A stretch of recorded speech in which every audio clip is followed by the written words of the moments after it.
जैसा मैंने सुना है कि गांव जोहड़ माजरा दो तरह से प्रसिद्ध है। पहली बात तो ये है कि जोहड़ माजरे का नाम जोड़ से पड़ा है। जोड़ का मतलब होता है मेल। मेल किसका कि मेरे गांव में जो कभी बंटवारे से पहले जिनको आज तथाकथित लोग हिंदू मुस्लिम कह करके बात करते हैं, तो उन हिंदू मुस्लिम में एक प्रकार से एकता, मेल मिलाप, भाईचारा और साम्यता बनी रही है। अच्छा, जोड़ माजरा मतलब जोड़ माजरा था ये? जोड़ माजरा क्या बात है, जोड़ करवाता था लोगों का। हाँ, आपस में मिलन का केंद्र था ये। जी बिल्कुल। जी जी दूसरा इसका नाम है जोहड़ से। जी। जोहड़ होता है तालाब, और इस गांव के चारों तरफ और इस गांव के बीच में भी छोटे छोटे जोहड़ थे। यहाँ बंटवारे से पहले मुसलमान लोग रहते थे, और मुसलमानों की यहाँ 2 मस्जिदें थी जी। और मेरे गांव का नाम जोहड़ माजरा, कला में खुर्द दोनों है। अच्छा, एक ही पंचायत है। ठीक है। और उस पंचायत का यानी कला और खुर्द दोनों हिस्से हैं। ठीक। एक जो पंचायत कला की है उसमें भी मस्जिद थी। अच्छा। और जो खुर्द है उसमें भी एक मस्जिद थी। ठीक। और दोनों में मस्जिद में जैसे यहाँ मुसलमान रहते थे, मुसलमान कौम रहती थी, तो वो अपने अपने धर्म स्थानों पे अपना नमाज अदा करते थे, बैठते थे, उठते थे जी। और गांव में पूरा भाईचारा हर धार्मिक स्थान पे था। आज के समय में मंदिर और दूसरा नानकसर गुरुद्वारा के नाम से प्रसिद्ध है। अच्छा। नानकसर गुरुद्वारा साहब जो है वो विशेष तौर पे महत्व रखता है।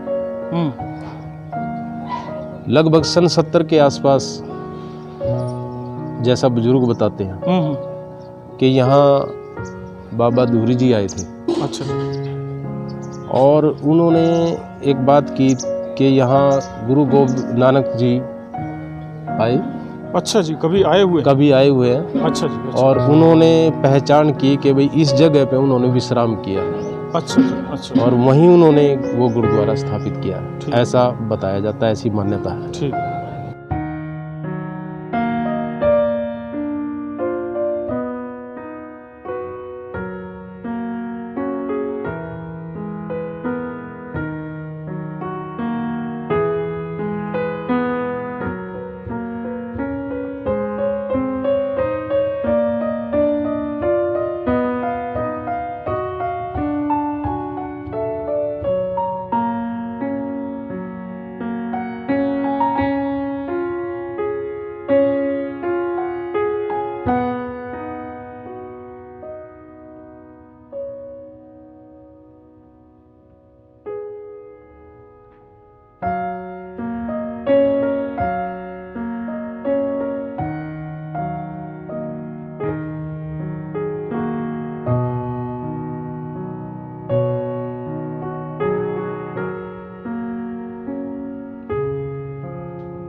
गांव जोहड़ माजरा का अध्ययन करने के सफ़र में हम पहुँचे हैं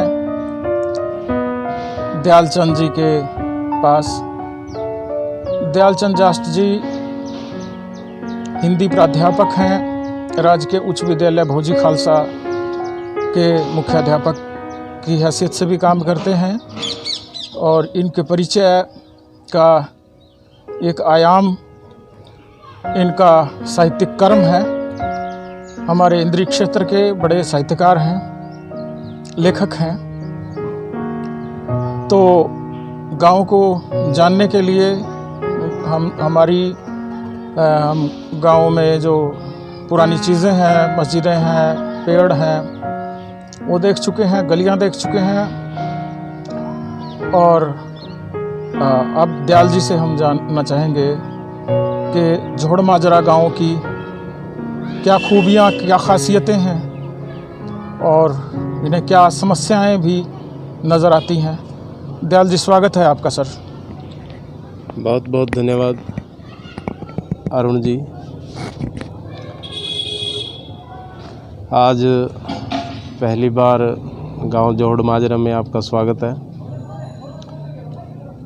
और गांव जोहड़ माजरा के बारे में सबसे पहली बात यही है कि गांव जोहड़ माजरा का नाम क्यों पड़ा। जैसा मैंने सुना है कि गांव जोहड़ माजरा दो तरह से प्रसिद्ध है। पहली बात तो ये है कि जोहड़ माजरे का नाम जोड़ से पड़ा है। जोड़ का मतलब होता है मेल।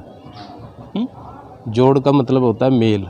अच्छा जी, मेल। मेल, अच्छा अच्छा। और मेल किसका कि मेरे गांव में जो कभी बंटवारे से पहले जिनको आज तथाकथित लोग हिंदू मुस्लिम कह करके बात करते हैं, तो उन हिंदू मुस्लिम में एक प्रकार से एकता, मेल मिलाप, भाईचारा और साम्यता बनी रही है। अच्छा, जोड़ माजरा मतलब जोड़ माजरा था ये। जोड़ माजरा क्या था। बात है, जोड़ करवाता था लोगों का। हाँ, आपस में मिलन का केंद्र था ये। जी बिल्कुल। जी जी दूसरा इसका नाम है जोहड़ से। जी। जोहड़ होता है तालाब। और इस गांव के चारों तरफ और इस गांव के बीच में भी छोटे छोटे जोहड़ थे।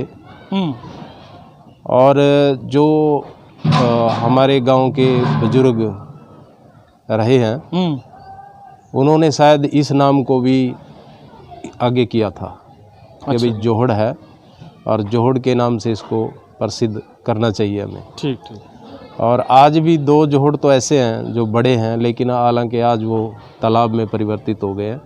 उनमें मत्स्य पालन है। अच्छा जी, मत्स्य पालन का भी केंद्र है। हाँ, ठीक। तो उसमें आजकल चला हुआ है। अच्छा जी, अच्छा ठीक। हाँ जी, तो ये दो तरह से मतलब जोहड़ माजरा का नाम प्रसिद्ध है। ठीक बात। और जोहड़ माजरा एक हरियाला गांव है। चारों तरफ हरी भरी फसलें जो इस गांव को धन धान्य से परिपूर्ण करती हैं। यहाँ का अमीर गरीब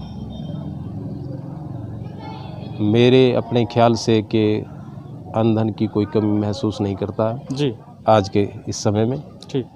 जब कभी साधन कम थे और संभावनाएं भी कम थी जी, तो उस समय तो गुजारा बड़ी मुश्किल से लोग कर पाते थे जी, लेकिन वो सभी के लिए ऐसा था देश प्रदेश में। ठीक ठीक बात है। मेरे गांव धार्मिक स्थान भी बड़ा ही महत्वपूर्ण स्थान है। यहाँ बंटवारे से पहले मुसलमान लोग रहते थे और मुसलमानों की यहाँ दो मस्जिदें थी जी। और मेरे गांव का नाम जोहड़ माजरा, कला में खुर्द दोनों है। अच्छा, एक ही पंचायत है। ठीक है। और उस पंचायत का यानी कला और खुर्द दोनों हिस्से हैं। ठीक। एक जो पंचायत कला की है उसमें भी मस्जिद थी। अच्छा जी। और जो खुर्द है उसमें भी एक मस्जिद थी। ठीक।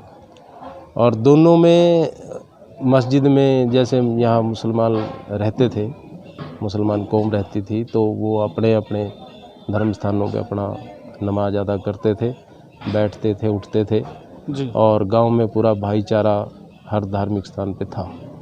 आज के समय में मंदिर और दूसरा नानकसर गुरुद्वारा के नाम से प्रसिद्ध है। अच्छा। नानकसर गुरुद्वारा साहब जो है वो विशेष तौर पे महत्व रखता है। लगभग सन 70 के आसपास जैसा बुजुर्ग बताते हैं कि यहाँ बाबा धूरी जी आए थे। अच्छा जी।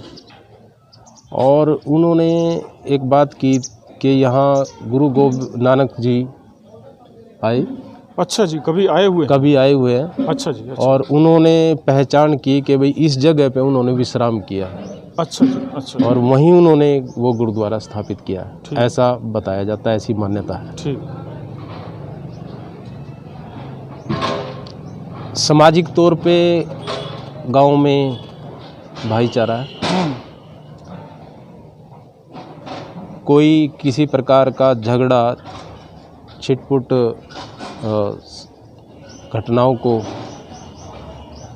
छोड़ करके बाकी अच्छी प्रकार से लोग रहते हैं, आपस में बातचीत करते हैं, एक दूसरे के शादी विवाह सुख दुख में शामिल होते हैं और एक दूसरे का सहयोग करते हैं। जो मोटे तौर पे कहूँ राजनीतिक रूप में गांव की जो स्थिति है वो ऐसी है कि बेहतर है। ठीक। चुनाव के दौरान कोई ऐसी संभावनाएं नहीं बन पाती जिससे कि कोई लड़ाई झगड़ा, कोई तनाव, कोई आपसी फूट या किसी प्रकार की जो परंपरा लेन देन की होती है चुनाव में, ऐसी दिखाई नहीं देती। ठीक ठीक। और प्रभाव रहता है बुजुर्गों का चुनाव के ऊपर।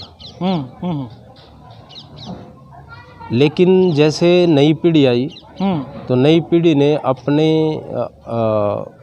जो नई जो उनकी आवश्यकताएं हैं जीवन की या नौकरी के जो अवसर हैं या मतलब उनको कैसे बेहतर हम मतलब प्राप्त कर सकते हैं, किस तरीके से कर सकते हैं, तो राजनीतिक रूप अगर वहाँ हम देखते हैं तो वो कहीं भी दिखाई नहीं देता है। और जो युवा वर्ग है वो ये चाहता है कि मैं अच्छी प्रकार से खुद तैयारी करके और उस अवसर की तलाश में रहूं जो मुझे मिलना चाहिए। तो ऐसी गांव में है।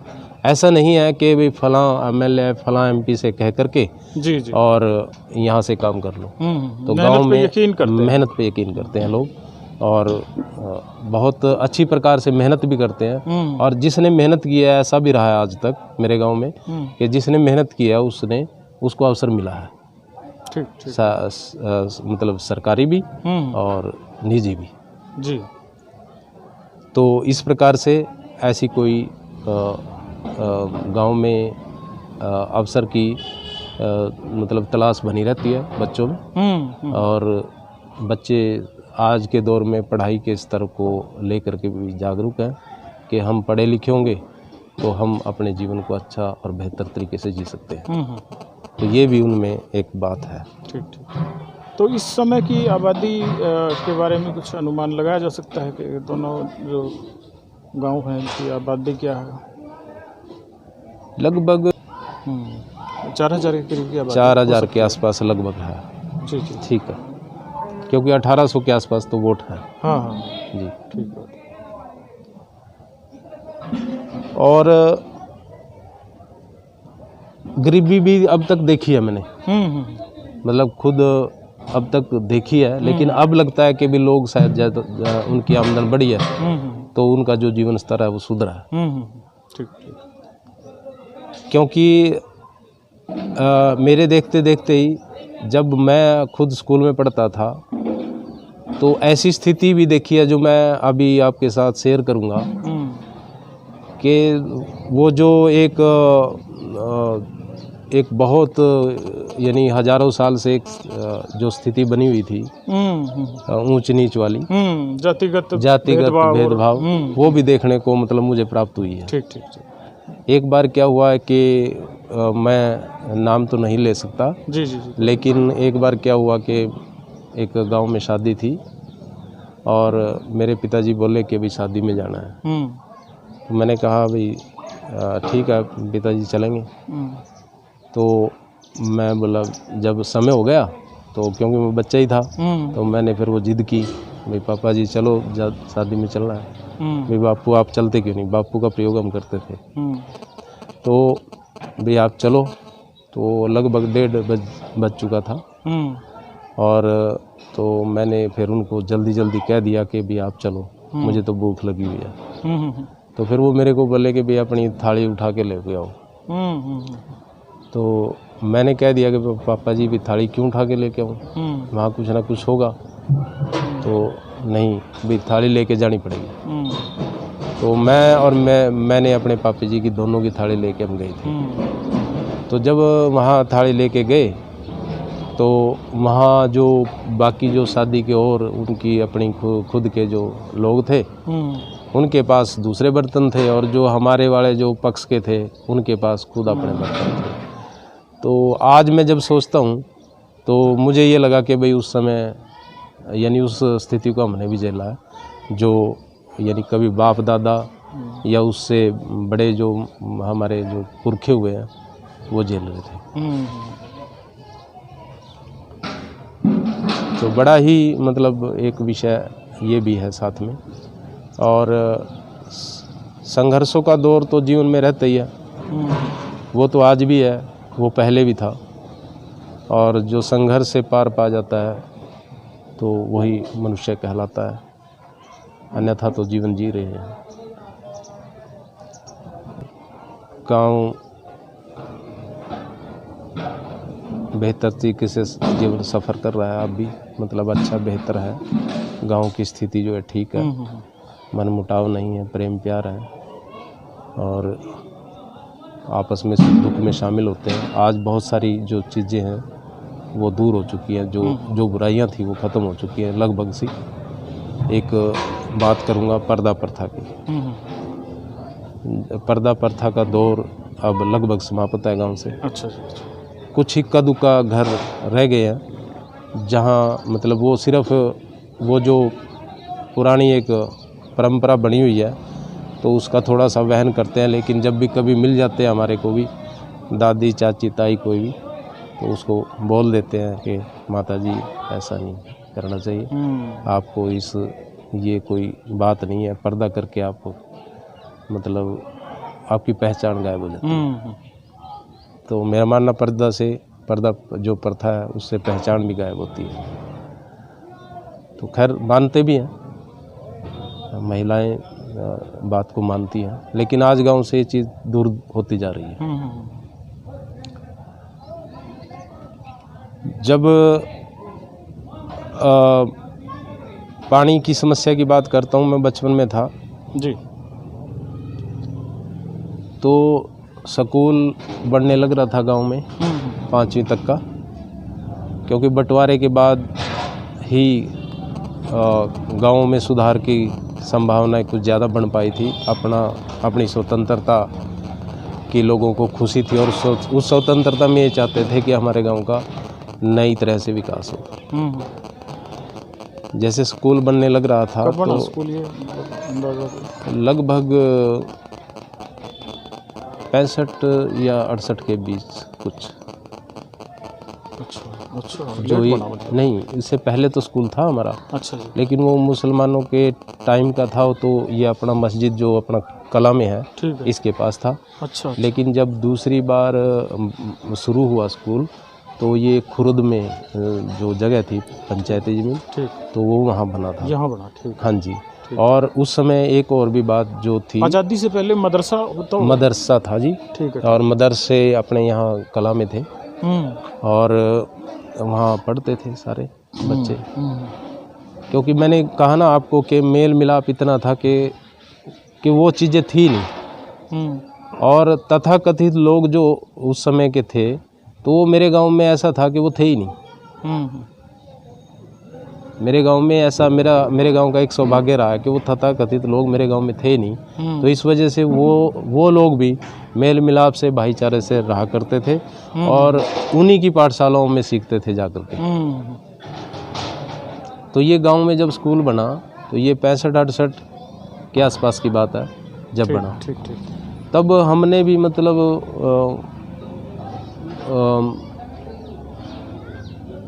तो वहाँ से जो ईंटें पड़ी थी स्कूल में, तो वो फिर जैसे 72 या 73 में जो हमारे अपने मतलब मोहल्ले में कुआं बनाया गया था।